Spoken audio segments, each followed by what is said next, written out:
Dance friends, and welcome to the Dance Edit podcast. I'm Margaret Fuhrer. I'm Courtney Escoyne. And I'm Lydia Murray.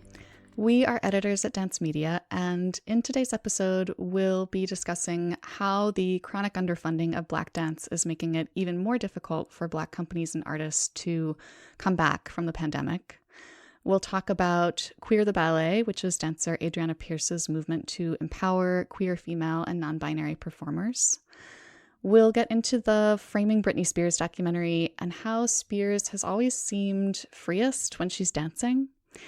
And then we'll have our interview with Martha Nichols, the teacher and choreographer who's worked all over both the concert and the commercial dance worlds.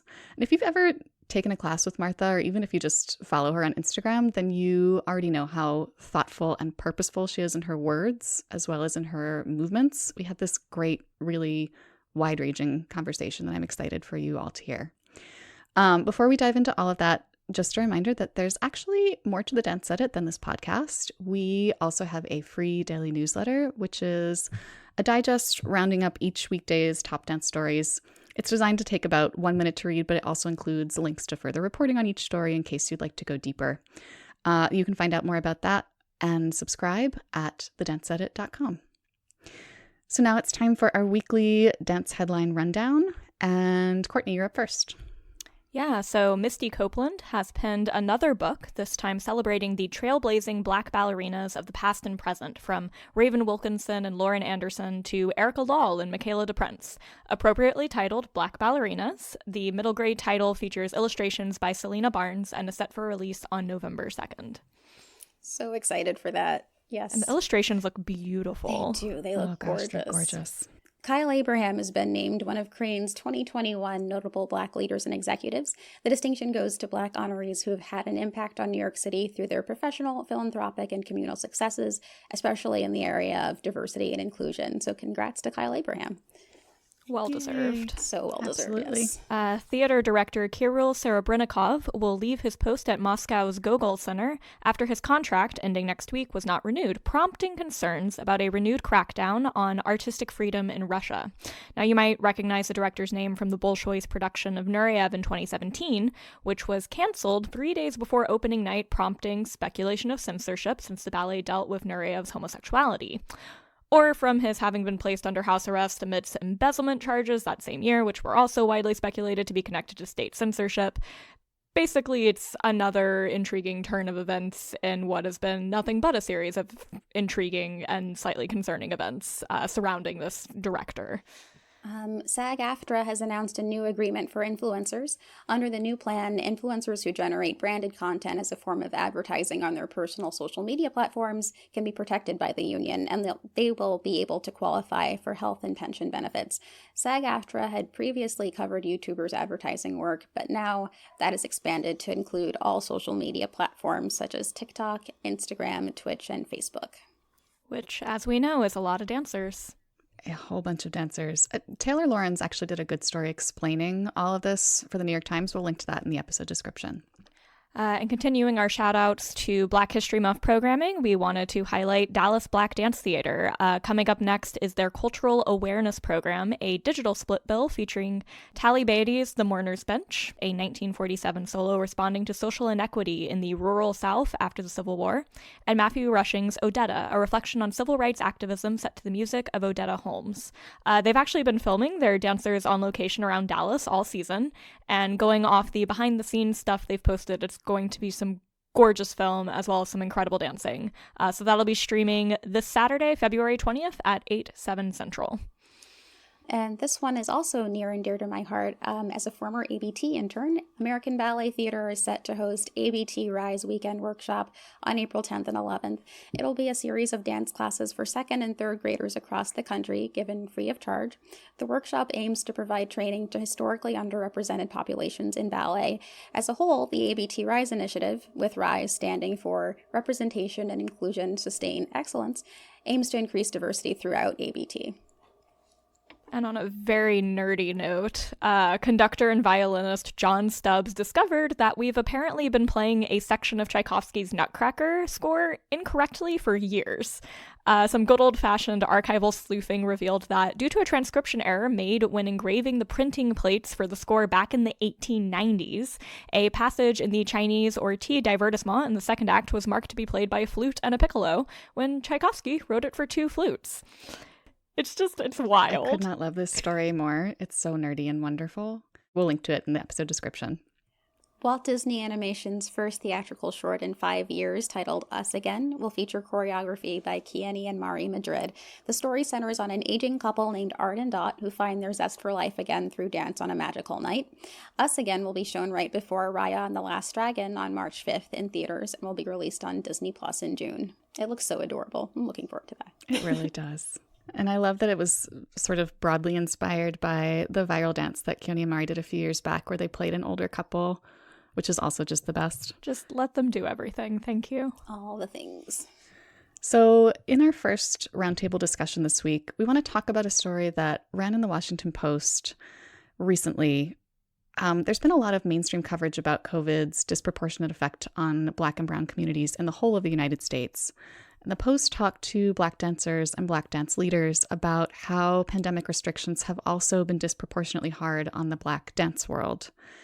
And that's partly because Black dance organizations came into the pandemic with fewer resources. They've been underfunded for decades, and so they're much less likely than white-run companies to have substantive endowments or cash reserves to fall back on.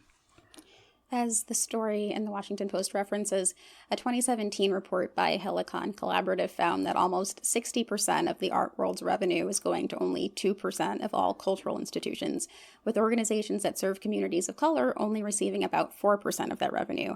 A lot of the problems highlighted in the report as a whole are things that have been widely discussed, especially in more recent years, or even just within the past 8 months to a year in terms of equity in funding or the lack thereof. For one, it mentioned that most high-end arts donors tend to be white and earning over $100,000 a year, and that individual donations to larger cultural organizations were, on average, 6 times greater than contributions to institutions of color and those that serve lower-income communities, and a host of other factors that we've discussed a lot, like the overwhelmingly white leadership of cultural organizations, which affects who gets awarded resources and validation. Denise Saunders Thompson, president of the International Association of Blacks in Dance, pointed out that some Black dance companies might not recover from the pandemic due to so many years of being underfunded. And even Dance Theater of Harlem has no endowment or cash reserves, which is in stark contrast to so many larger, predominantly white companies, even though DTH is expected to survive. But what happens to the smaller companies that might be newer or have less support or name recognition?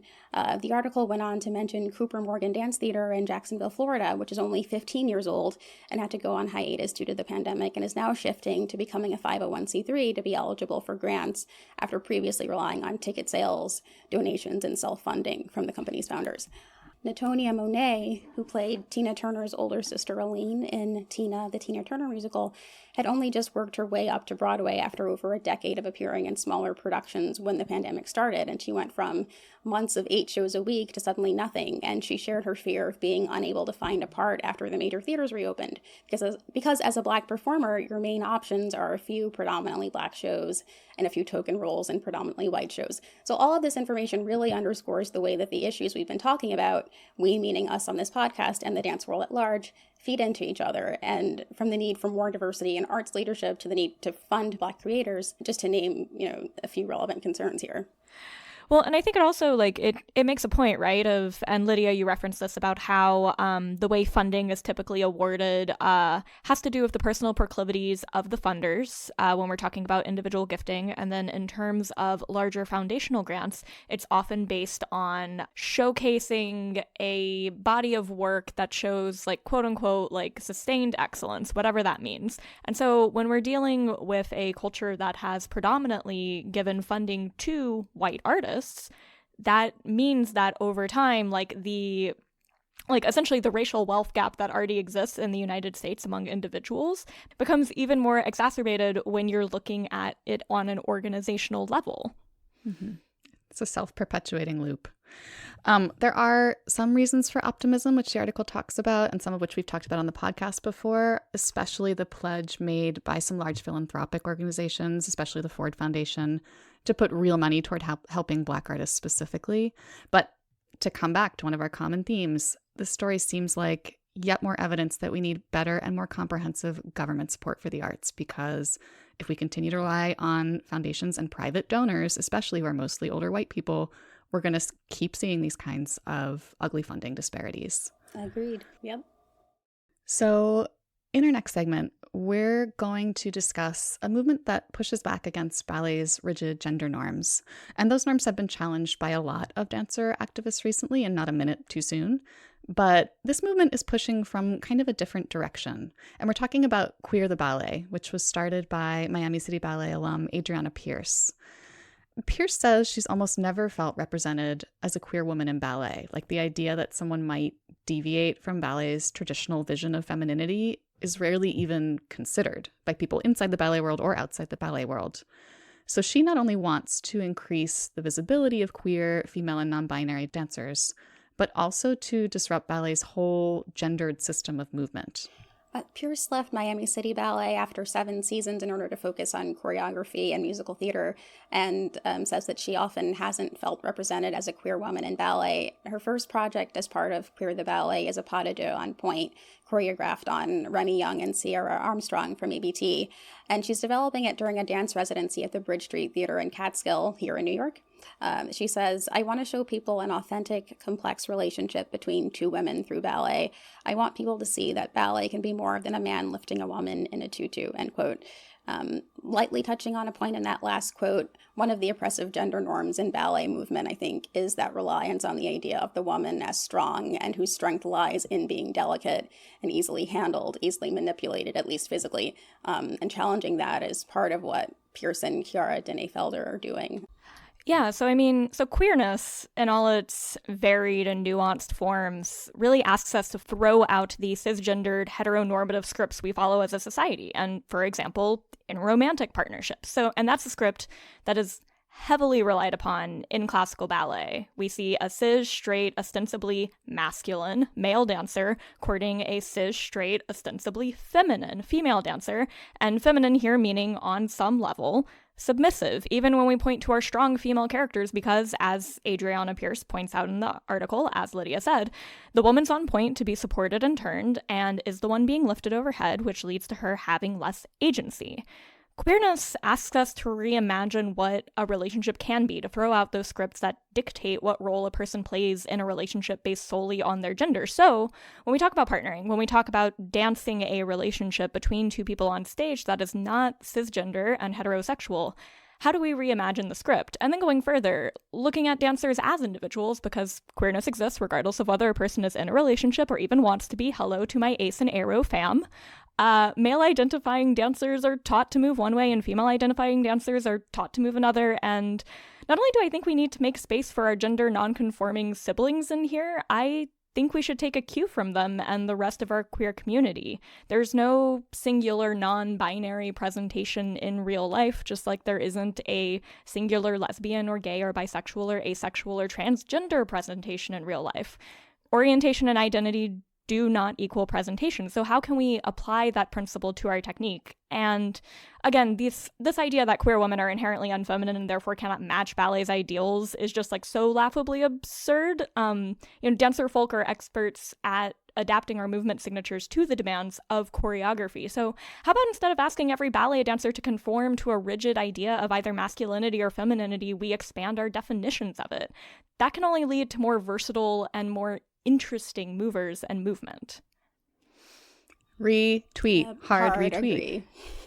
And just to echo some of that, I just get excited watching artists like Pierce and like Katie Pyle Ballet's rethink the gendered aspects of ballet technique, because it's not some existential threat to ballet. It's an opportunity. It just allows, first of all, for more people to find a home in this art form, and also allows for new and different kinds of creativity. Think about what we can do with point work when we separate it from that idea of delicate femininity, and it just becomes another tool in a dancer's arsenal. Absolutely. And also expanding the idea of like ballet is only going to show cis het couples on stage or even cis gay couples on stage. Because like you do get some representation of two men together falling in love on stage. Like particularly, Matthew Bourne's Swan Lake is the obvious example, right? But like I want more than that. I want to get to see two women fall in love on stage. That sounds wonderful. I want it. And I want non-binary representation on stage. I want there to be more to what we present in ballet than just the cisgender heteronormative fairy tale. I think that the world is so much more varied and interesting than that, and I don't see any reason why ballet can't reflect it. Yeah, bravo to this movement. So excited to see what comes out of it. Already great things are coming out of it. So now we want to talk about something that a lot of people have been doing a lot of talking about for the past couple of weeks, and that is the documentary Framing Britney Spears. Or actually, we want to use the documentary as a jumping off point for a conversation about how dance has always seemed like an escape for this artist who, for decades now, has desperately needed an escape from this constant barrage of media attention. So much of Britney's identity, I love that I don't even consider calling her Spears. So much of Britney's identity has always been wrapped up in her dancing. And that's still true today, even though she's not performing. Like, I feel like a whole new generation is getting to know her mostly via these dance videos she's been posting to Instagram. I can't believe I get to fangirl about Britney Spears for for part of my living. Believe it. Yeah, Britney finding freedom through movement has been apparent indirectly and directly, I think, for over 2 decades now.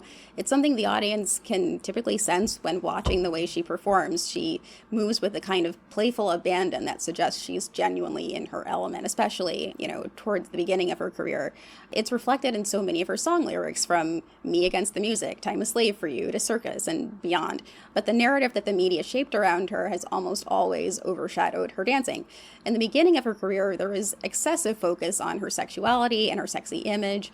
The conversation was so often about whether she was too young to be presenting herself in such a conventionally sexy manner, whether she was harming the next generation of girls, and of course, I don't really remember most adults really delving into what that harm was supposed to entail. It was kind of a general slut-shaming panic.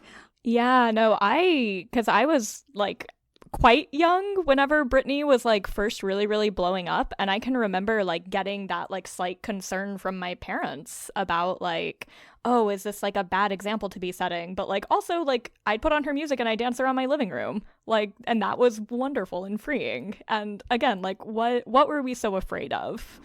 Yeah, exactly.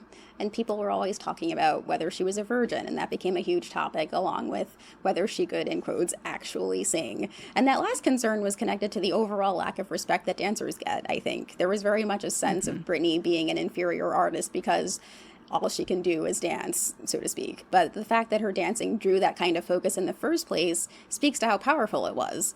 And then that also ties into the larger issue of misogyny that Britney faced, the way women can never be enough. They have to be nearly all things to all people, and when you succeed at one thing, that somehow negates the other thing that you're expected to do, or that you can do. And when that pressure apparently got to her and her mental health started to suffer, and she was left seemingly alone because, as Wesley Morris put it in the documentary, there was too much money to be made off her suffering, the media shaped a new narrative. And so now she was unstable, an unfit mother, going off the rails, becoming a has-been, and her artistry as a whole, certainly including her dancing, was then being overshadowed and undermined again. And due to the heavy restrictions her team places on her interactions with the press, it tends to be easier for her to communicate through social media, but that's giving a new generation a chance to see her dancing in a different light and through a different medium, particularly Instagram.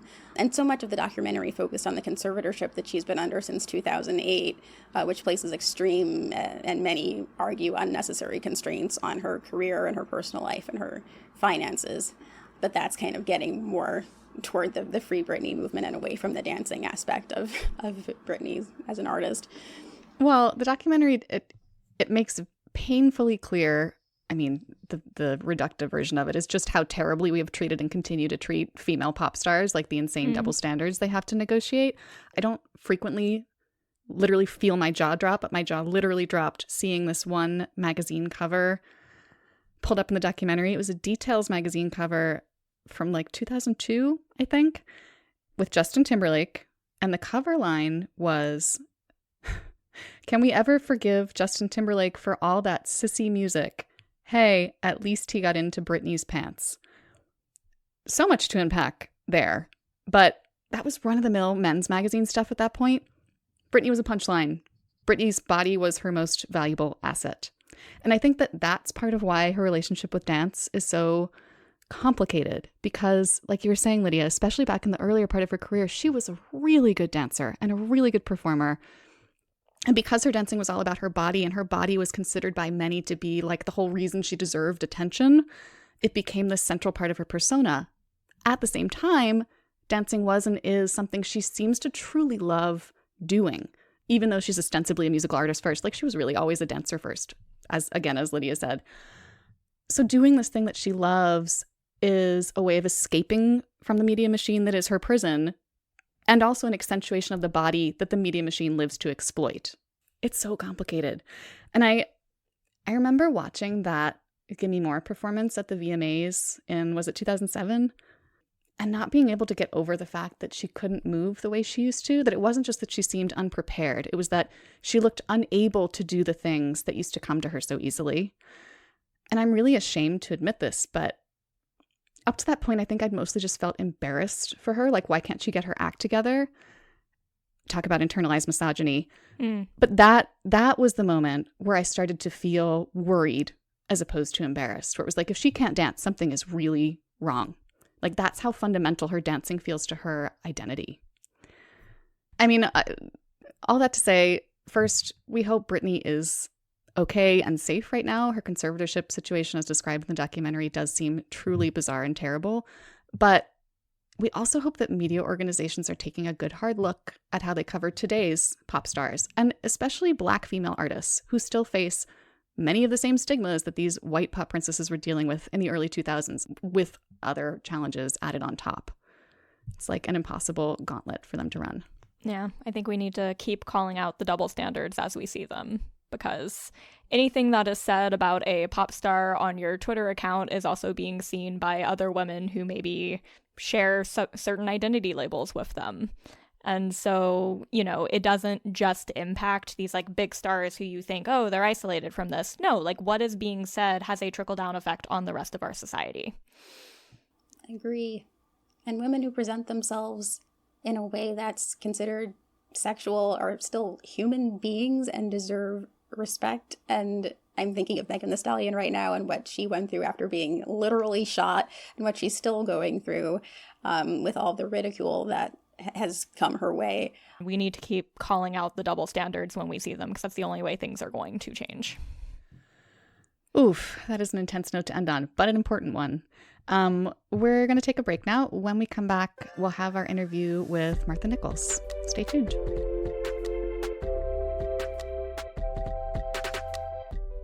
If you love the Dance Edit podcast, we have a feeling you'll love the Conversations on Dance podcast too. Started in 2016 by former Miami City Ballet dancers Rebecca King-Ferraro and Michael Sean Breeden, it brings you closer to the dancers and artists you love. Each week, Rebecca and Michael sit down with a new guest to learn about their careers and experiences within the art form, with episodes that interest students, professionals, and enthusiasts alike. The Conversations on Dance podcast is back now with all new interviews, and its more than 200 past episodes include interviews with Isabella Boylston, Alistair Macaulay, Justin Peck, and Jennifer Garner, to name just a few. Listen to Conversations on Dance wherever you get your podcasts or on conversationsondancepod.com, and connect with them on social media at Conversations on Dance. Welcome back, dance friends. Today we are here with the one and only Martha Nichols. Hi, Martha. Hello, Margaret. Thank you for having me. Thank you so much for joining us. Martha is a dancer, a choreographer, a teacher, a font of wisdom. She is so many things. And actually, Martha, since you are so multifaceted, I'd actually like to ask you to introduce yourself so that you can highlight the facets of your life and your career that you feel are most important for people to know about. Okay, I'm usually not great at this, and you would think this time I would be better at it, but no, I consider myself a versatile, multifaceted artist, everything based in faith and the Spirit of Christ. who is a dancer, choreographer, speaker, writer, educator. Yeah, I have danced in the industry for almost 15 years now. Started with Cirque, to dancing and touring with Rihanna and Madonna, to dancing at the Metropolitan Opera, to dancing in La La Land and The Greatest Showman. I used to teach on Nouveau and New York City Dance Alliance, and I still love educating and mentoring children. And now I choreograph for a lot of universities and professional companies. Okay, we have a lot to talk about. But so actually, this particular moment, especially as we're coming up on the 1 year COVID anniversary of the shutdown, it feels like a good time to zoom out a little bit or a lot of it and think about the bigger picture. So to start, I actually have some very large questions for you. I like it. First of all, can you talk about the why of your creative process when you're making things, especially dance things? What is it that drives you? I would say on a presentational front, always the balance of the message and the music. From a purpose, through a purposeful perspective, definitely the message, the intentionality, and the experience. I firmly believe that if dance is a language, everything we use while I create is me speaking. So what am I actually saying? And if I don't know what I'm saying, then I won't continue. So my friends actually laugh about it, where I'm like, I have to cancel rehearsal. Or you can all go home, but I'm just going to stand in the studio and figure it out. So I definitely, the message, the experience, the spirit of it all of that definitely is heavily important to me. This idea of dance as a language, I feel like, because language is increasingly, and the way that we use language is so important, and people are increasingly aware of that. Can you talk about that a little bit more in a dance context? Absolutely. I feel that everything I create, I see it as, and not from an egotistical standpoint, but from a creative and existing standpoint, I see it as a contribution. And so what my question to myself is always, what am I contributing? So I'm creating this piece. Why am I doing it? And what am I saying? Of course, the boundary lies within, I am responsible for my level of clarity. I'm not responsible for the style of comprehension for those who are receiving whatever it is I'm contributing. But I am responsible for my level of clarity. And so, if it is a language, and I do believe it is a language, my mother taught me that I was raised to believe that words either build or destroy. And so I never want to destroy, even if it's unintentionally. Unless I think it's something that needs to be just completely demolished, then I'm coming swinging. But as far as a healing and an offering, a giving, an enhancement standpoint, dance is a language. And so I always am accountable to what it is that I'm saying. Whether it's through movement, through spirit, through music, through staging, through costume, through lighting, through direction, I'm speaking on every level. And it is my responsibility to make sure that every aspect isn't necessarily on the same note, but it is in the same chord, so that when it all comes together, there is this beautiful sense of harmony. Yeah. Oh, I love that. You're clear about what you're saying. People hear it different ways. They discover their own notes within that make up a chord. That's beautiful. Yes. Okay. And you're the type of teacher who connects really deeply with their students. And I say that as the former editor of Dance Spirit, so someone who's actually talked to a whole bunch of your students and heard them sing your praises. Thank you. Can you talk a little about the philosophies that guide your teaching practice? Yeah. One of my main philosophies, well, there are two I feel like that kind of, even if they just happen and they're there. The first one is each child is an individual. And so I don't speak to them the same way. Even though there are certain characteristics and qualities that are shared amongst different students, I'd never speak to one the same way I would to another one because they're completely different. And so I think that assists in my ability to connect to them because I never give a generalized note. Um, if it's like in a massive ballroom and there are 400 kids, of course, I'll say this arm needs to be here, and that's a general correction for everybody. But if I can get them side by side, I'll whisper something to them. I call it a drive-by. Like I love a drive-by note, and I do them all the time. I'll be in the ballroom and I'm walking by somebody, and it'll be a quick like, "This is to you. Fix this. Don't do this." Blah blah blah. Like I feel like it doesn't have to be a performative, everybody look at what I'm doing over here. It's like my responsibility in this moment is your dance education. And so this note, take the note. You can fix it, you cannot, that's up to you. But it's my responsibility to come to you as you are. And then my second one, another philosophy that I feel like is common for me is that I speak to the child or student according to where they are, but I hold them accountable to their potential. And so I've said multiple times, I will not lower my standard for you just because you're insecure about what you think you can be. I will not. So you're here, show up and do the work. Do the work. I get that you're insecure about these things, and I will not bash you for it. But now that we know we're insecure about it, what are we going to do about it? And I will do so, again, depending on the student. There are some I can make a joke about it, and there are some I have to like tiptoe a little bit. There are some I can go straight for the neck.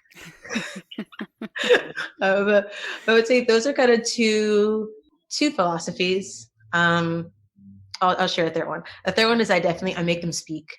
I make them speak. There are certain notes that are general for. I feel like there are certain notes or corrections that are fundamental for any dancer or artist. But there are also, the way I give you that note depends on what you need and how you receive.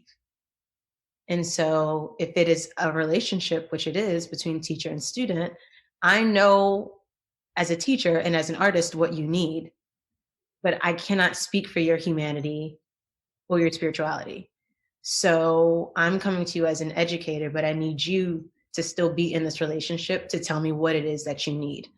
And so I will ask questions, and sometimes they laugh because they know they're like, oh my gosh, I'm about to be uncomfortable. I'm like, you're about to be completely uncomfortable. And you would be surprised at how little I'm going to care about that because you will respond. But it's interesting to see them at first. They're extremely uncomfortable, but I won't budge.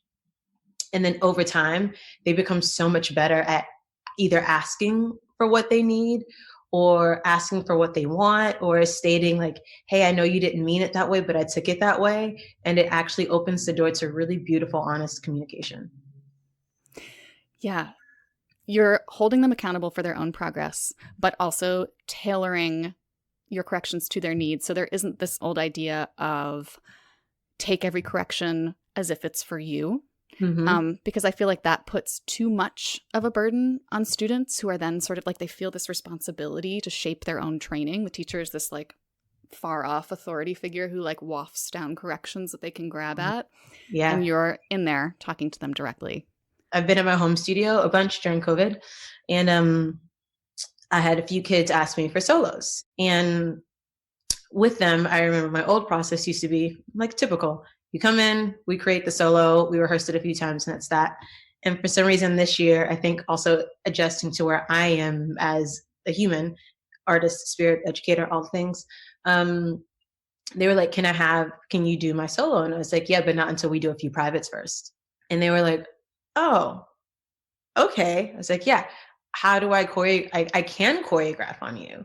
But if I have this time, which we never really had before, / we never really created before, to be here and to work with you, then I want to do that. And it was interesting in a few of them, the first rehearsal, I was just like, hey, do you have your solo from last year? And they said, yes. I said, great, pull it up. And all of them were like, wait, what? Yep, pull it up. We're going to watch it together and you're going to critique yourself. And all of them are like, oh, I hate watching myself. I hate it. And I'm like, which is why we're doing it.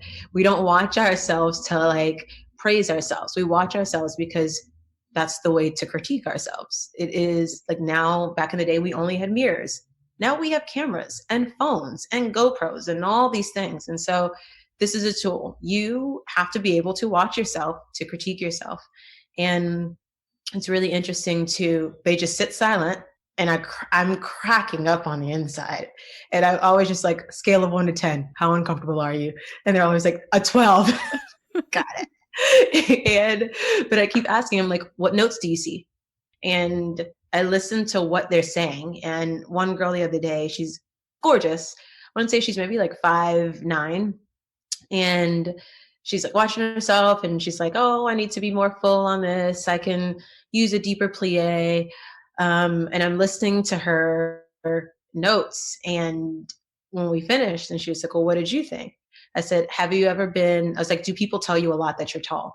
And she goes, yeah. And I said, so are you insecure about that?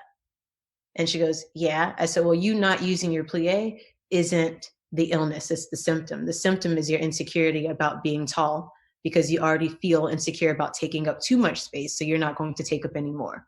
So the more you become comfortable with your height and your size, you will naturally deepen your plie, you will extend further, you will travel, you will use your length, and you will embody your shape. And she just was like, oh, okay, got it. I was like, yeah. I feel like they become more invested and excited about their growth and about showing up if they feel that it is an actual partnership and the burden isn't theirs. Like it is a shared burden. So I fully believe in the beauty of the conversation in the rehearsal room, in class, in the process, all the time. There are so many incredibly talented kids, especially in this competition and convention world. Mm-hmm. Are you still teaching on convention right now? Or are you taking a break?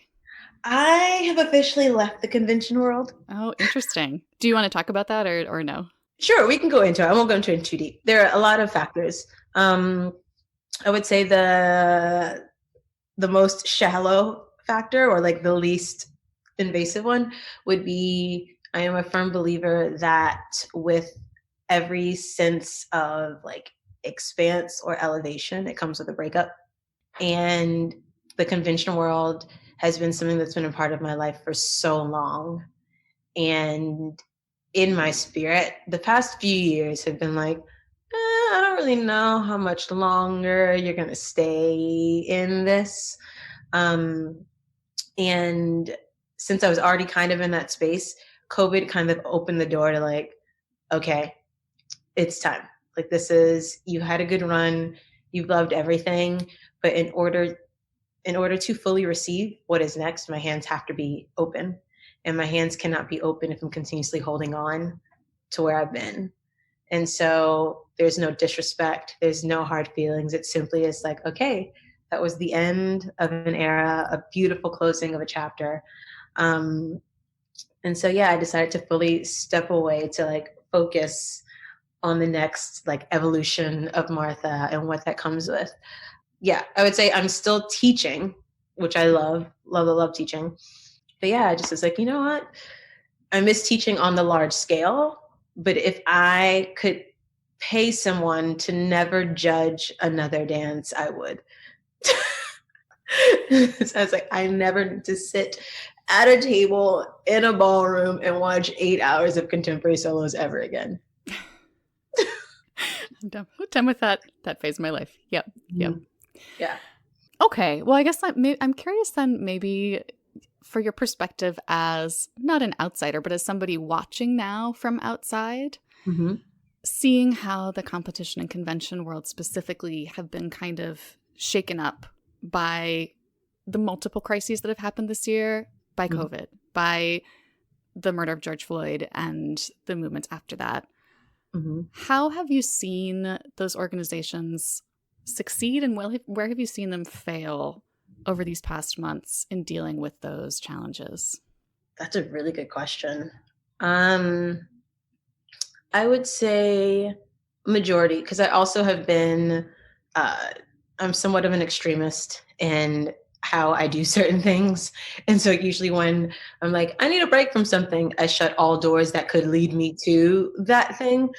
Um, and so with the weight of George Floyd and the weight of masks being pulled off for all of 2020 and like my own family stuff, I kind of took a break from social media. It was just like, I only need to know about it if it actually has to do with me or requires my gifts or talents. But if not, call somebody else. So I like deleted my social media for a second and took a break. But in the little bit that I did see, I would say most companies fail because of a lack of understanding of foundations and original intent. Like we're so far removed from original intent. I think people have failed because of the resounding dissonance that makes us uncomfortable.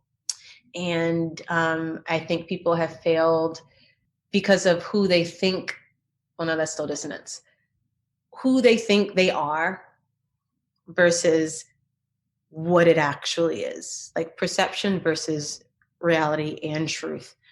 One of the things about dance conventions is that they were never created with Black bodies in mind.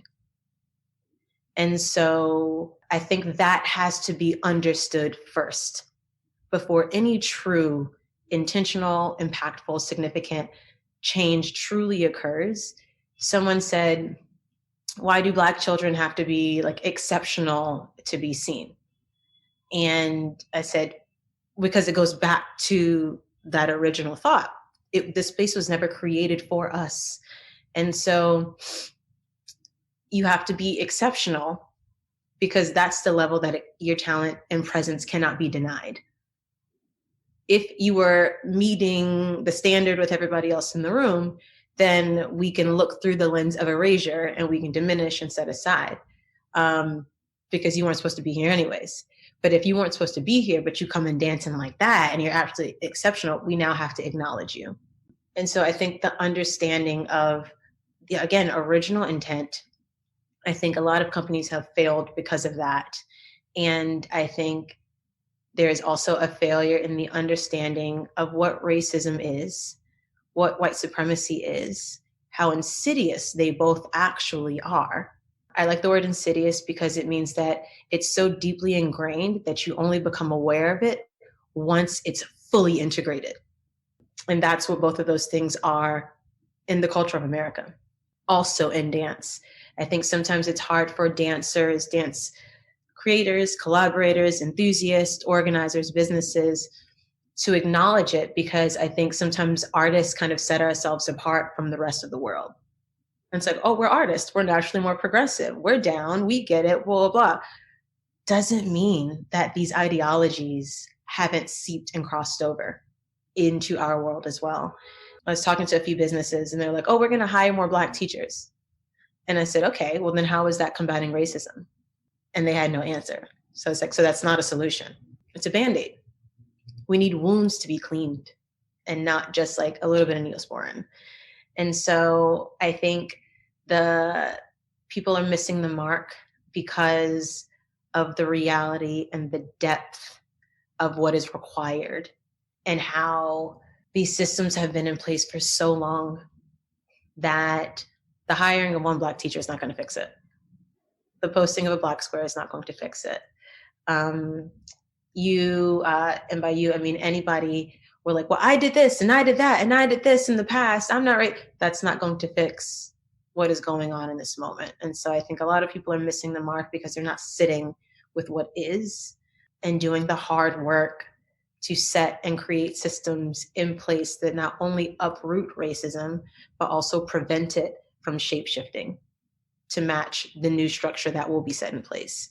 I think people have been successful, certain businesses have been successful in they're adapting, they're listening, they're doing the research, in doing the education and being accountable to what was and actively and intentionally moving forward.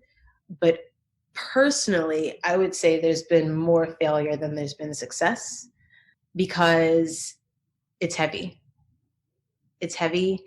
And I would say a lot of businesses still believe Black Lives Matter and George Floyd is political.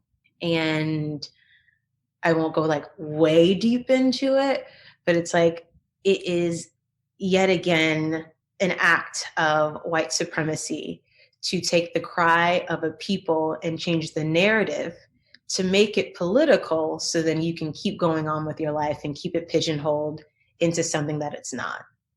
But it's like at the end of the day, either you believe those three words or you don't. Either you believe Black Lives Matter or you don't. It's not political. Has it been weaponized? Absolutely. Are people using it in politics? Absolutely. But when you strip away everything, either you believe it or you don't. And so I think people have to sit with that. It's like, I know a lot of people, it's like, well, I don't post about politics. It's like, my life isn't political. Like the purpose and the value of my life isn't political. So either you believe I matter or you don't. It's very black and white. And if you do, then the prayer and the hope is that your life and your actions would move in a way to reflect that you believe that Black Lives Matter. And if you don't, I think I'm having unpopular opinion where I'm like, if you don't think I matter, then that's okay. Don't think I matter, but don't masquerade it as something else. Like if you don't believe it, that is fine. I support freedom of speech. I support your freedom to believe what you want to believe.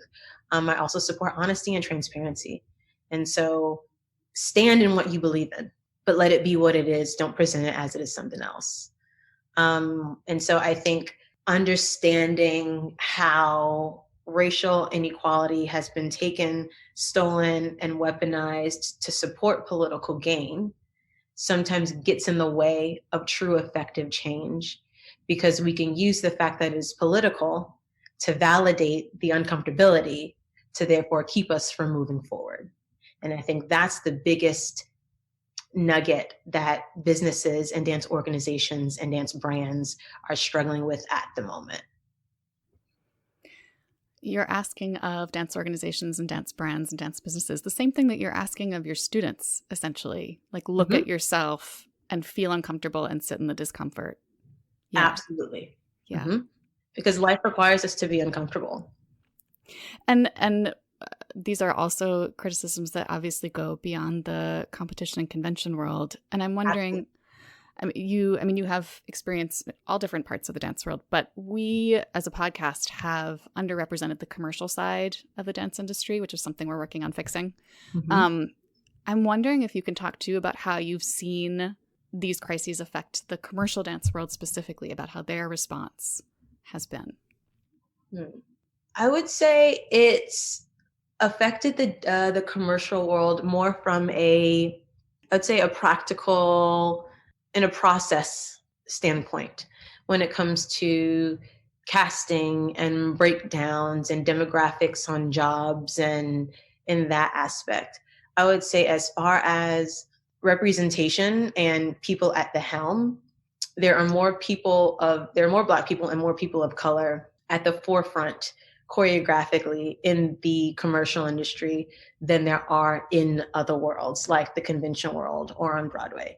And so it's like, yes, while record execs and managers may not be that, as far as there's so many epic Black choreographers that are the front runners that are holding the commercial industry together at this point. So it's definitely affecting the commercial industry, but I wouldn't say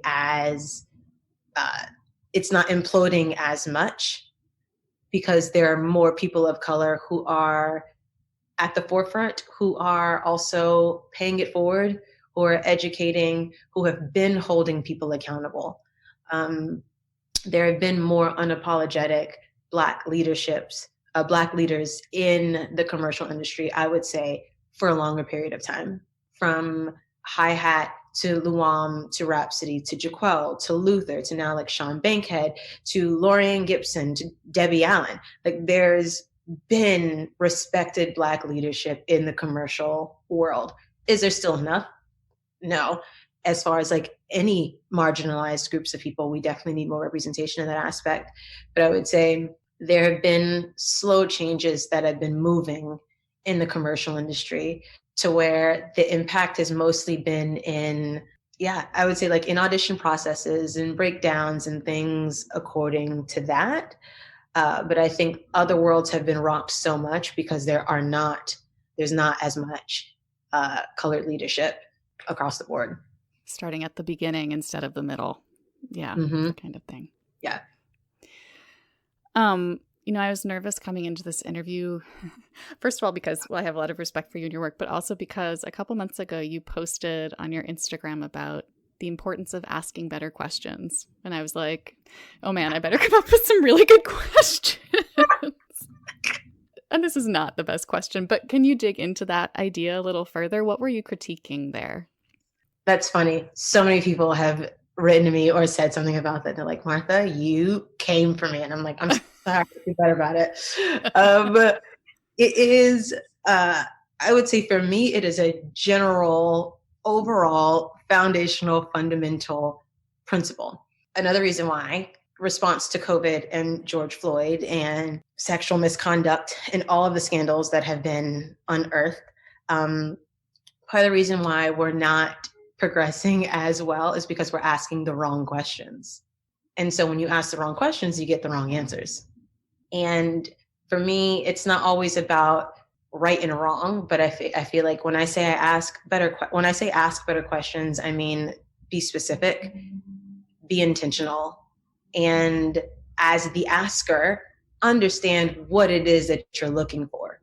Whenever I go into conversation, I usually listen to people if they engage me in a conversation. My first thought is what are they looking for? Is it understanding? Is it agreement? Is it discussion? Or is it debate? Because once I understand which one of those it is, that dictates how I respond. Because if someone is looking for debate, I don't want to debate. And so I'm probably going to shut this conversation down or ignore it. I just may not give it any attention.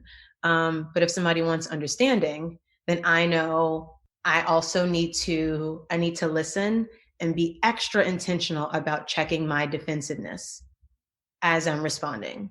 So it's not always about, you need to do this. It's if you ask a better question, then I know how to come at you. I can be better when I respond.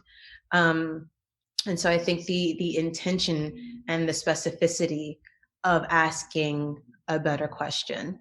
I think asking better questions starts with self-reflection, and it starts with this vulnerability of admitting I need help, or I need guidance, I need leadership, steer me, I lack, whatever it is, I'm confused.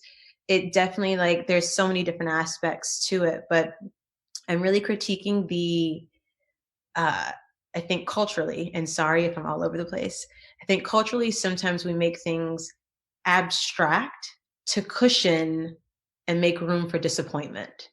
And so rather than saying, I don't understand, or I've never done this before, can you help me do this? Or one of my favorite questions, what are you expecting of me? I think there takes a vulnerability and an honesty in that, rather than, I had a friend, she was like, are you ignoring me? What? No. Huh? I don't, that's not the question you're asking. That's not really what you're saying. So let's get down to the bottom of it. And when we got down to the bottom, it was I'm not giving her as much attention and time that she wants. But for you to ask, am I ignoring you? Clearly I'm not. So what are you actually asking? Back in the day, 19-year-old Martha would have been very rude about this. I would have given you the answer that I know you don't want.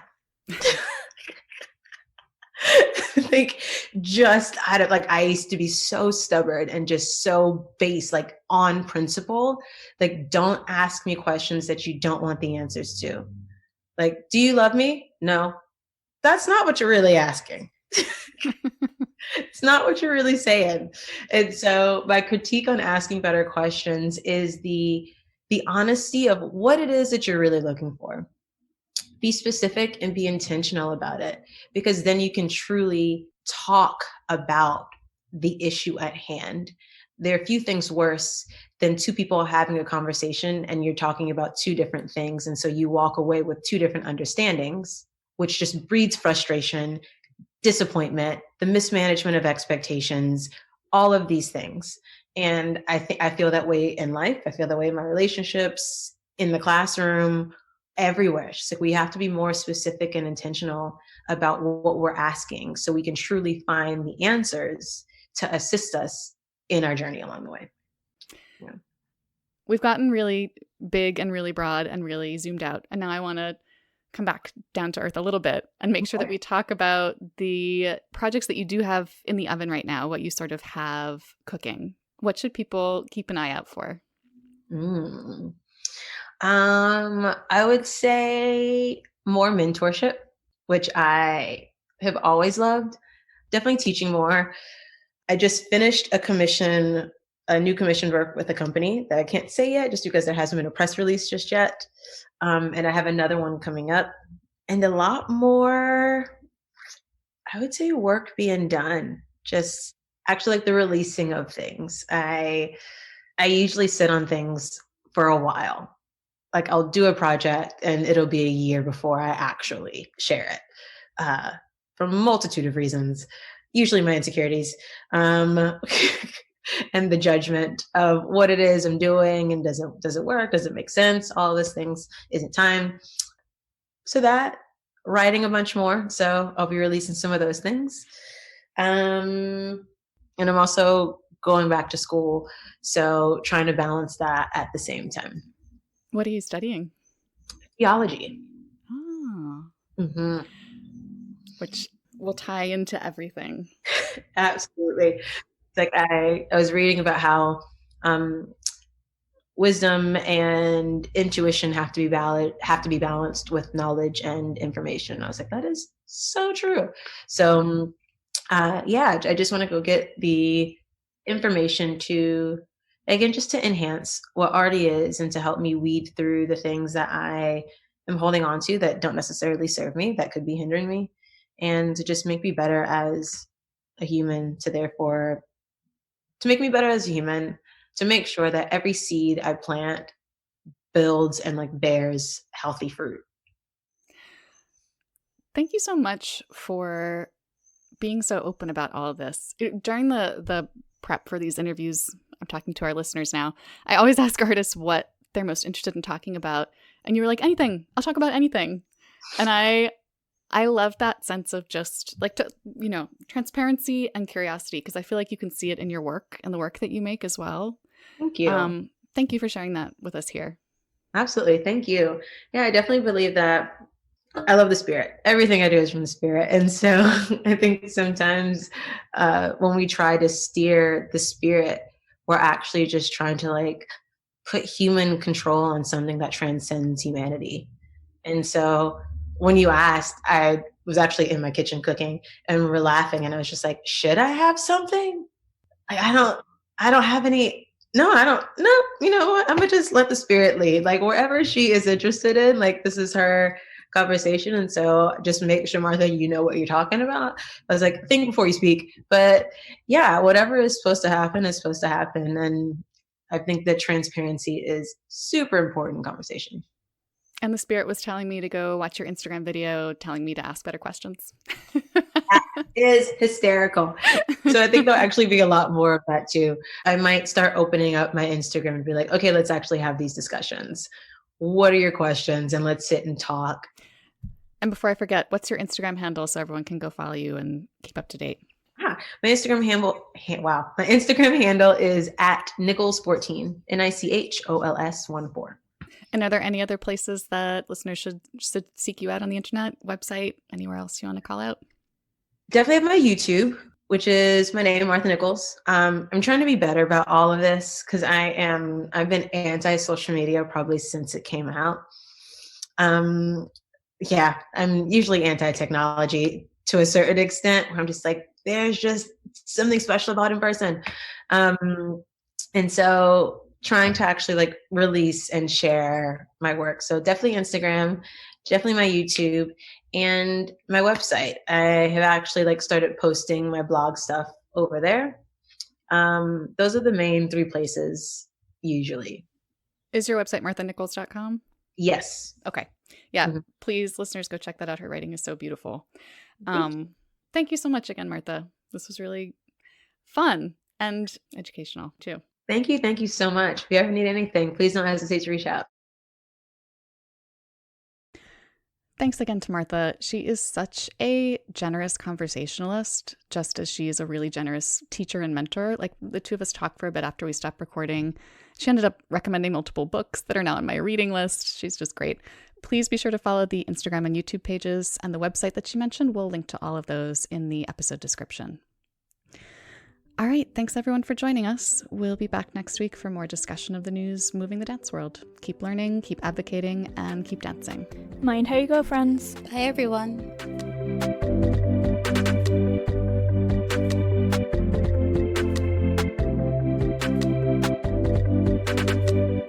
The Dance Edit podcast is a product of Dance Media, publisher of Dance Magazine, Dance Spirit, Point, Dance Teacher, Dance Business Weekly, and the Dance Edit newsletter.